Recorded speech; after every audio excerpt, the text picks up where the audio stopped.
us at salessensesolutions.com. Mike appreciates you listening and wishes you good luck on your next sales call. Welcome to the Sales Sense Reality Talk Show with Mike Krause. I'm ecstatic to have our guest today. It's a special show.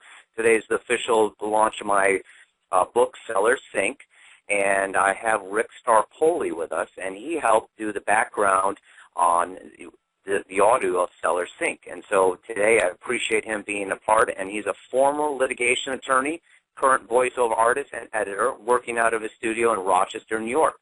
He specializes in narration and training voices with a rich, versatile tone. He has narrated many industrial videos and training modules, recorded hundreds of radio and TV spots, and delivered more than 200 web-based trainings. His past and current clients include Volvo, Bank of America, Kodak, Bayer, Carestream Health, Technoquamics, and AstraZeneca. And I encourage you to visit his website, rickstaropoli.com, and of course you can listen to it at sellersync.com. Rick, without further ado, how are you this morning? Hey, I'm doing great, Mike. Good morning. Really glad to be here. Yeah, I'm excited because I want to learn a little bit more about yourself as well as the listeners do, and I had a great time recording with you on the Seller Sync audio version. So, Rick, tell the listeners a little bit more about your background, because I thought it was fascinating just how you've come full circle from a lawyer to being a voiceover. Yeah, it is. It's sort of a non-traditional way to go, but believe it or not, there was sort of I guess, a logic to it. I was an attorney for several years and was just realizing that it wasn't good for me. I really was not happy with who I was becoming and the way that I was living my life as an attorney, and so I decided to get out of that and didn't know what was next. But one of the things that being an attorney and also being an actor in the past had given to me is a real command of my own voice. And so I immediately talked with an agent locally in Rochester and started looking at the possibility of doing voiceover. And this is back in 2006. And I'll tell you very quickly, it kind of, the realization came to me that, yes, this is something that A, I excel at, B, I enjoy, and C, that I can make a living doing. So that was enough for me. I was so much happier, well, frankly, ever since then. Absolutely. You and I hit it off there when we started talking about how we've become our own entrepreneur and our own person, and definitely I went through those same things. I wasn't living the life that I wanted, and I wanted to make some changes. And it's hard to do, but once you do it, boy, it's a breath of fresh air, isn't it? It is, and we really are two examples of the same lesson, and that is, to move on if what you are doing is not right for you and is making you a less healthy person. So I was very happy that we were able to connect on that level, too.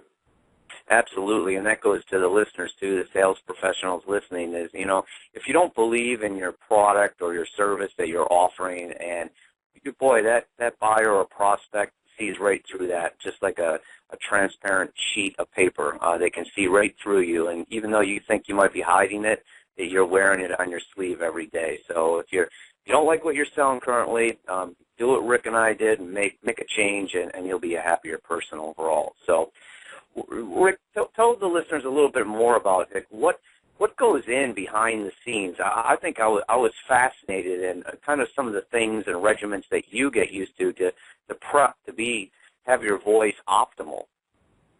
Yeah, it's interesting, and actually, just so the listeners know, Mike, you recorded the preface to the book, and so I wasn't sure if they realized that you actually had the experience of doing a little bit of what I do. But that we'll talk about that, I'm sure, but. Yeah, part of what goes into voiceover is it's very different when it comes to audiobooks, right? With an audiobook, prepping your voice means prepping it for the long haul. It's like running a marathon. And so what I realized, one of the biggest challenges for audiobooks, and this is my second audiobook, is that I need to start at the right time of day because my voice is so different from 1 hour to the next. So if I'm going to record an audiobook and do anything less than a full chapter, I need to make sure I record the next half of that chapter at the same time of day approximately the next day. at least at a time when I don't have the noticeable morning voice, the noticeable evening voice that you don't even realize you have. So part of it is just prepping as far as planning your day. My afternoons and evenings were much more editing than they were recording. I was recording essentially between 10 a.m. and noon. That was the best time for me to record. And that goes to a lot of things is, when is the best time to optimal plan your day? Rick's voice is his sale and his process, so he has to make sure that he's in optimal condition. So if you're not a morning person trying to go out on a sales call, you're going to show right through, and they're going to hear that in your voice, your tone, your mannerisms. So set yourself up for success like Rick has done with his voice, and make sure that you're in tune with your body and what your body is telling you. So that's really important. I like that.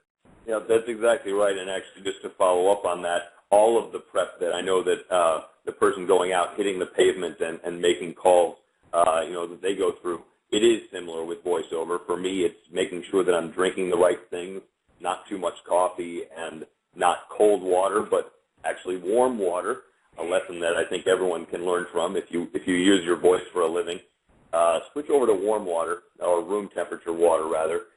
You're going to find that your voice doesn't get as tight. Those sorts of lessons are obviously the same lessons that everyone has to learn in their own trade, which is preparation is essential. Knowing your own tools is essential. You're right. Yeah, absolutely. I love preparation. You cannot over-prepare.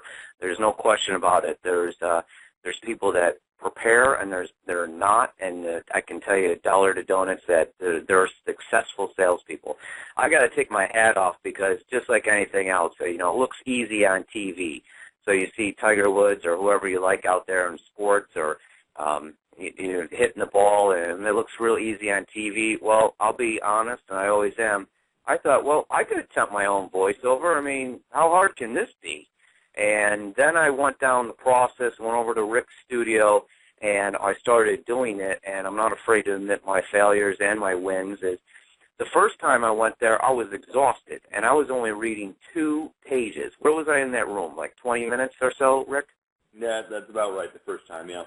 Yeah, so I'm in this recording room for 20 minutes, and I can't believe that I came out. It was like myself being on, I might as well have been on a treadmill for an hour. I was starting to sweat. I was starting to wear down, and I just had to sit down on his couch. I was exhausted. I was putting everything in behind those words, and it was so powerful to see a professional at work, and the outcome is just better for the listener at the end of the day. I'm not going to go through something and produce an inferior product for my listeners and people that want to learn about sales training. And that's where, Rick, I just applaud you to do what you do. It's just like anything else. You get a professional, you get a better outcome. I can't say enough about it. And what else, Rick, with that? I appreciate you saying that. I do have to say, though, that what you proved is that it is a skill that sure, you may not be doing professional voiceover anytime soon, but the fact is you really developed, I think, your own voice over a period of, a little bit of coaching over 2 sessions. I just have to applaud you right back, Mike. Yes. What you did up with, I think, is a heartfelt preface to your book because you chose, the preface, it makes sense to come in my voice, and I'm going to challenge myself to do it despite the fact that I have a professional on board who would be willing to do it. So well done on that choice, and applause right back to you. Well, hey, thank you. I appreciate that. And the truth be told, again, I said, Rick, I can do a better job. So I said, let me go back to the drawing board, and I came back a week later, and I did it again, and the outcome was better. So, just if you can't do it the first time, just go back, practice, hone your craft, and do it again. And like Rick mentioned, too, have that coach behind you is so powerful because you don't know how to coach yourself. It's just like the golf analogy. If I go out with a bad golfer, guess what? I have a bad game of golf. But if I go out with a professional, I have a good game of golf. And same thing, my voice came out better because Rick is the professional voiceover, and he was able to coach me and give me tips and tricks that I never thought of. And these little things, going back to sales professionals here, your voice is the most powerful thing on the sales call. How you articulate, how you speak, how you slow down. And I always have to remember that, to slow down, because I do talk too fast. I know that. But it was just an amazing process to go through with Rick. You know, kind of jumping through that, were there challenges unique to kind of putting this audio book together for Seller Sync, Rick? Oh yeah, absolutely. It was a very unique piece because it was so, the book itself, and I don't know if any of your listeners have copies of it yet. I know it's released today, but it's so interactive. The book itself is meant to be really a workbook at the same time as, as it's giving insights. And so now how do you translate that into audio? So we had, for example, a list of, here are diagnostic questions, 10 diagnostic questions on a particular topic, so that the reader can actually diagnose their company's ability to do X, Y, or Z in that chapter. And really, how does that translate into audio? And so, I mean, Mike, you gave me free rein to kind of, you trusted me, which really helped to simply kind of guide it in a particular direction. And what we did was make them just meditative questions with a little bit of space after each one, after each question. And, I had to lead into them and kind of have a way to get out of them afterwards. But it was almost a rewriting process, not writing any text so much as, little intros and outros for the purpose of the audio version. Very different from anything that I had done previously in long form anyway. Yeah, absolutely. And we did go back through it, and because I was thinking to myself, again, the beginning and the end in mind is just while looking at TV and thinking everything's simple, and then Rick goes, hang on, I got like 10 questions for you. And I was like, oh, wow, this is going to be more complicated than I thought already. And again, having someone side by side with you coaching me through the process, I was able to learn and look at my book in a different light than I never did. And Rick brought up some great points along the way, because he's reading every word and slowing down and articulating every word. You want to talk about a thorough examination of the book. Rick is probably more intimate than anyone besides myself that has really gone through it, because he's read every single word over and over. It was an amazing process to go through.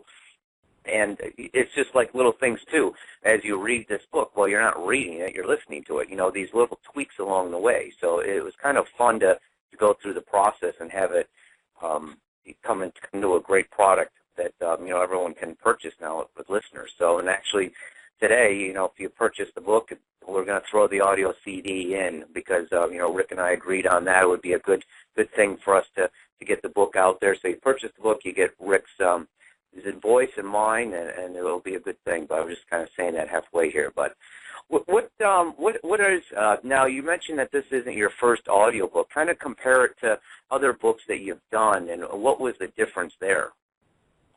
Well, I mean, part of the difference was this was good writing. Oh, thank you. Yeah, you have a great writing style that actually lends itself to speaking in many ways, except for the times when it's very specific, the questions and such. It lends itself to speaking. The last book I did was essentially a guidebook on medical travel, and it was a 470-page behemoth. It was my month of November last year, but it wasn't written to be read out loud, and it was the type of text that really is very hard to make enjoyable or interesting or exciting. It was never meant to be an audiobook, whereas your piece, though it was never meant to be an audiobook, when you first conceived of it, the words themselves really were meant to be spoken. It was beautiful. So the last one I did was just, it felt like I had gone through one of the trials, at the end of that. It was, I would say, 6 times as long as the one we just did as far as number of hours of audio. Oh, wow. Yeah, so it was a very, very large project. And just to let people know, when I record a book, you think it ends, we ended up with, maybe 2 hours worth of content, 2 hours and 20, I think it was. Yeah, or 3 or something. Yeah, it was good. Yeah. And that translates into about, and I'm just estimating here, let's see, it was probably about 35 or 40 hours worth of work. So just to give people an idea, it is in the sound booth recording for about 3 times the amount of time you're eventually going to get out of it, and then sitting down and editing for about 4 times the amount of time.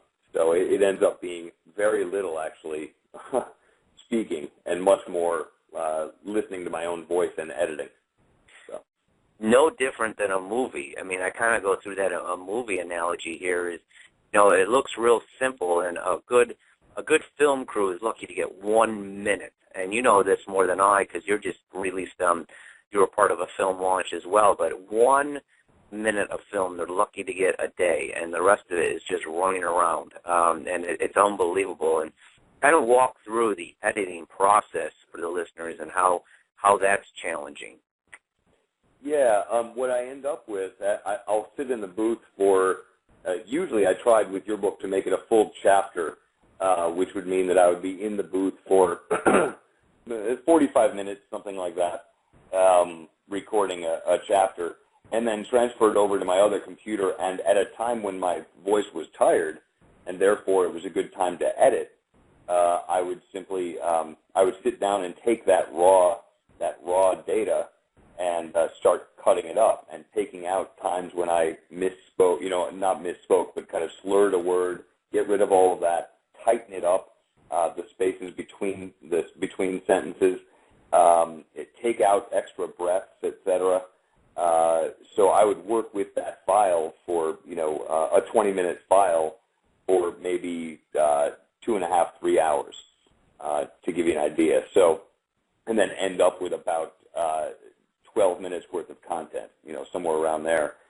So the process is partially just taking out anything that doesn't sound like it belongs, anything that distracts from the message. So. Yeah, it's so amazing, because now I've listened to it a couple of times, and it's so nice to hear. I think one of the huge advantages, obviously, of an audio book is that you can carry it with you 24/7. I can't read and drive, even though I have attempted that, and probably failed miserably looking at a map 100 years ago. But my point is that it's so nice to hear Rick's voice, just getting back to, even myself, getting back to the basics of Sellers Think and the strategies inside it. I found it very nice to hear it over and over and over again. Unless you have a visual memory or a photographic memory, you're going to have to hit this a couple of times. And the audio version that Rick produced gives you that example to keep your skills at an all-time high. So if you have a commute on the way in, you can listen to it, you can put it on your iPad, and it just keeps putting back the basics back into you. And that's why I wanted an audio book, is because you need to hear these strategies more than once. Don't you agree, Rick? Yeah, I absolutely agree, and it turns out to, I think, be a really nice relationship between the hard copy and the audio. I think reading the hard copy once, listening to that same chapter in the car maybe twice, and then going right back to the hard copy and filling out the workbook questions, just as an example, is, I think, a great way to work your way through the book and take it in bites. I mean, the book is so rich with information and with questions and challenges. I really think that it's to be taken in bites, chapter-sized bites, or sometimes even smaller depending on the chapter, and that, kind of getting the audio in tandem with ended up, I think, being a great idea, Mike, on your part. Yeah, thanks. I appreciate that, because I'm always trying to increase the value. And I noticed another thing, too. A lot of business books don't have the audio, and I always try to be unique and different. So I want to always give that extra value, and that's why it was nice to work with Rick and take our game up to another level. He's always trying to go to the next level, and I think Rick brought Sellers Think to a total different level, and to have it as a package, just like what Rick mentioned, skim through the book or read the book, and it's not something you can just sit down and in a couple hours later be done with it. Like Rick just mentioned, you got to go back, you got to work it, and it even says in the beginning, this is not a wave your wand magic formula, and there are none out there. I would have found it by now, I promise you. If I get the silver bullet, I'm going to share it with all of you. But my point is that it goes back to honing your skill, listening to it, committing to it, and just like anything else, and it was kind of funny, I read that same page 10, 15 times, and each time I read that page, I found something a little bit more unique or different.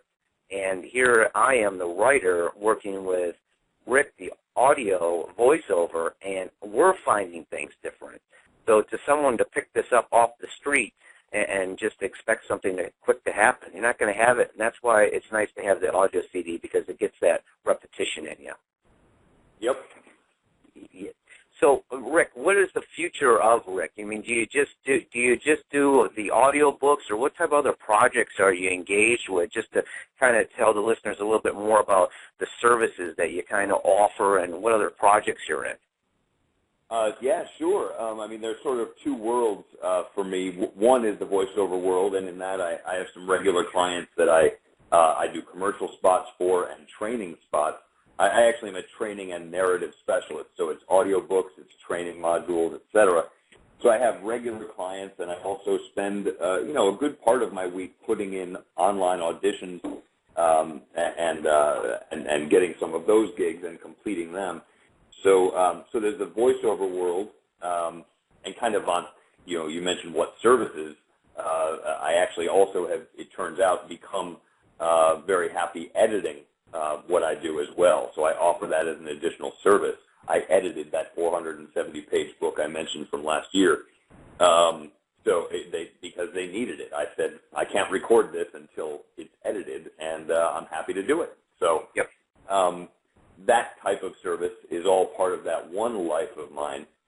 And then the other life that I live, I guess, is, sure, I do a little bit of corporate training and acting, commercial acting, but really it's feature films. I just produced my first feature, and we are currently out there trying to sell it.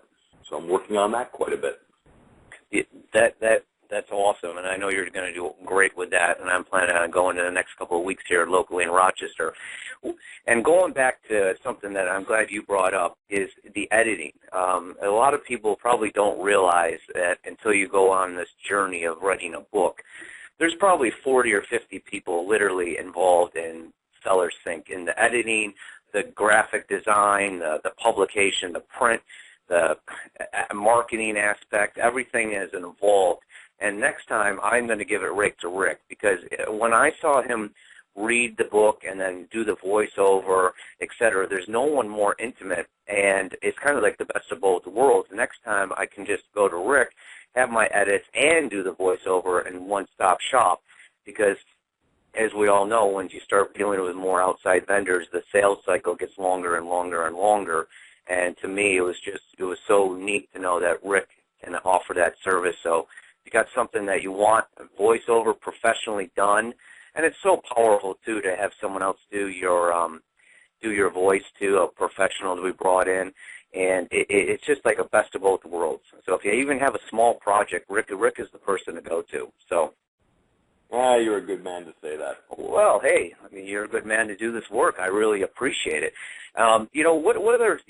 Let's try to close it down. We only got about 5 minutes left, and I wanted to.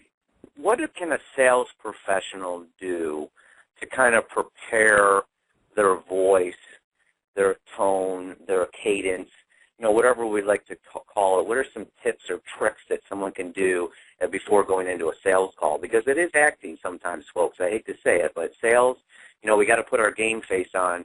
Even if we were just had a miserable argument or something like that, we really got to go in there and start fresh. Yeah.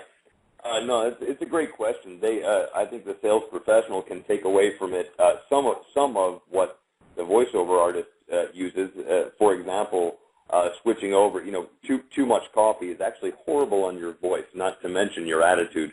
But it really is something that you may want to consider cutting back on and switching over to water. I do like I said, I mentioned earlier that switching from cold water to room temperature water is actually a great way to prepare your voice. But then from an acting perspective, because that is actually what I do, is acting, it's voice acting, and that is what sales professionals do to some extent. I really think it's a question of completely remembering, like thinking of the words as you're saying them. In other words, if you walk into a sales call, a typical sales call, and press play mentally and just let that sort of speech spill out of you, then it isn't getting across. It feels like you just pressed play, and they're wishing that you had a pause button or a stop button, not to mention an eject button.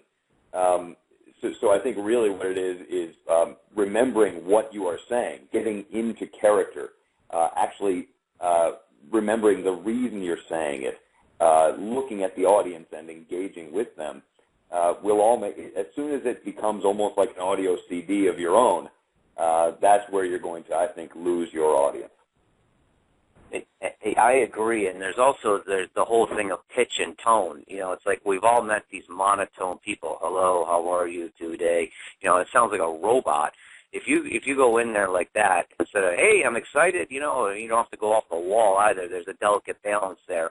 But, when you're starting to make a point with your prospect or your client or what have you, you need to make sure that you're in the right cadence. If you're excited about it, there's nothing better than just having your voice reflect that, and I think that's a huge point, don't you, Rick? Absolutely, yeah, and I kind of wish that I had thought to say. You're exactly right, Mike. It's all about cadence. It's all about actually kind of having your voice be a good reflection of the reputable message that you want to get out there. And I like how you said, you have to know what you're saying, because a lot of times, I meet, quote-unquote, a lot of veteran salespeople. I've been selling for 50 years. I know it all. And I'm like, all right, just don't go in there and throw the brochure down and go into your script, please. Just kind of relax with it. And sure enough, guess what happens? The brochure comes out, and you might as well press play. And it sounds horrible. And then they wonder why they never get the sale and that they knew it all. I think one of the big things, too, is just preparing for the call, making sure that you know what you're about to say, and then being really meaningful about the words that you're using, too, not just throwing them out there, because it just doesn't work. It just doesn't work in today's competitive market. They want to know that you're emotionally attached to it, and words are very important. And choose your words correctly. Make sure that you're choosing them correctly to the right audience.